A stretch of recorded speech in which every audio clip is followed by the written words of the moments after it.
Welcome to The Explainer. Today, we're diving into the absolutely incredible 2025 success story of Cebu Pacific, one of Asia's biggest airlines.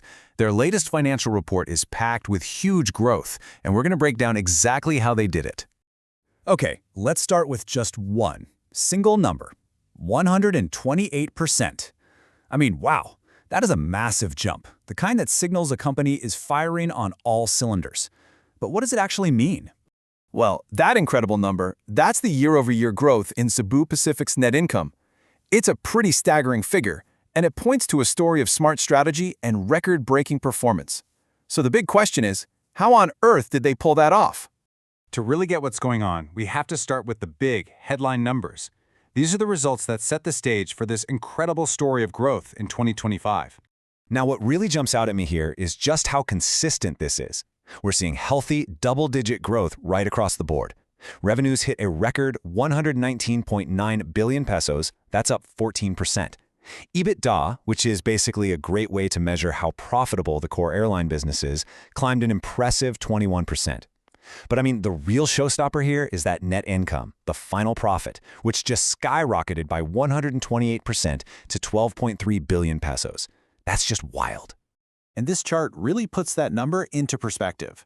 We're not talking about a small little bump here. They literally more than doubled their profits in just a single year. Seeing it laid out like this side by side really drives home how massive that 128% growth actually was.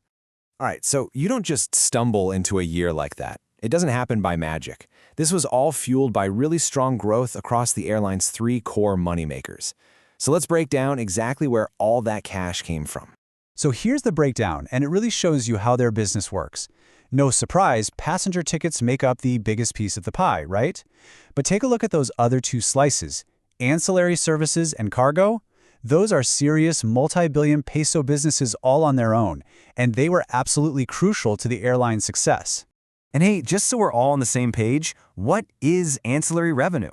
It's simple. It's everything you buy that's not the ticket itself. You know, paying for baggage, picking your seat, grabbing a meal on board. It's a huge part of the low-cost airline model because it helps them keep the main ticket price down while still giving passengers more choices.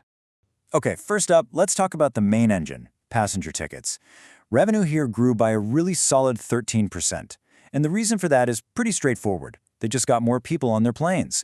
A record 26.9 million passengers flew with them in 2025. More people flying means more tickets sold. Simple as that. And, of course, when you have more passengers on board, what happens? They buy more stuff. So ancillary revenue also grew, and it did so by an even stronger 14%. This shows that not only were more people flying, but they were also choosing to buy these extra services, which is fantastic for profitability. But honestly, the real breakout star here was the cargo business. I mean, look at that, a massive 27% jump in revenue. That's incredible growth. A big reason for this was that the airline added more of those big, wide-body aircraft to its fleet, which gave them way more capacity to transport goods across their network. Okay, so those are the what, the engines that drove the growth. But now let's get into the how. What was the underlying strategy that made it all possible? Because, these amazing revenues are the result of a really deliberate and well-executed plan.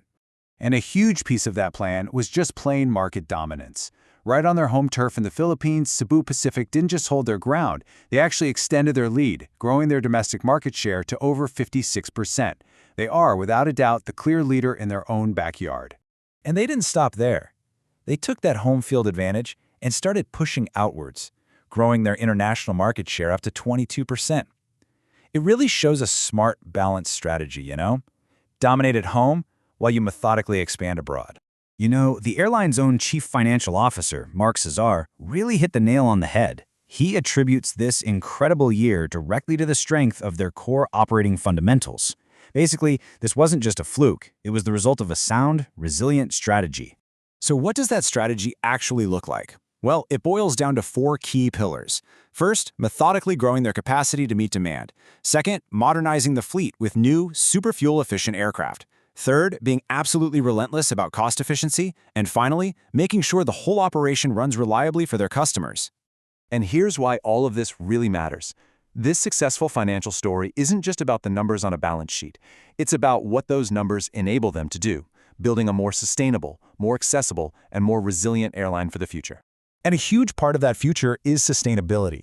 That fleet modernization we just talked about, it's having a massive impact. Get this, 72% of their jets are now these new generation NEO aircraft. Because of that, they save nearly 80,000 tons of fuel. Now that's not just a huge win for the environment. We're talking avoiding 250,000 tons of emissions. It's also a direct boost to their bottom line through major cost savings. And that helps them keep fares low. The world is taking notice too, with improved ESG scores putting them in the top 30% of global airlines.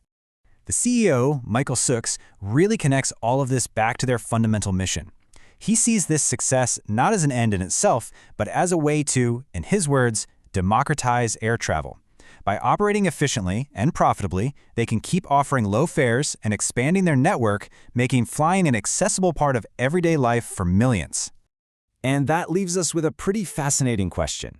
After a record-breaking year that solidified their financial strength and market leadership, Cebu Pacific has a powerful tailwind. The question is no longer about recovery, it's about how high they can fly from here.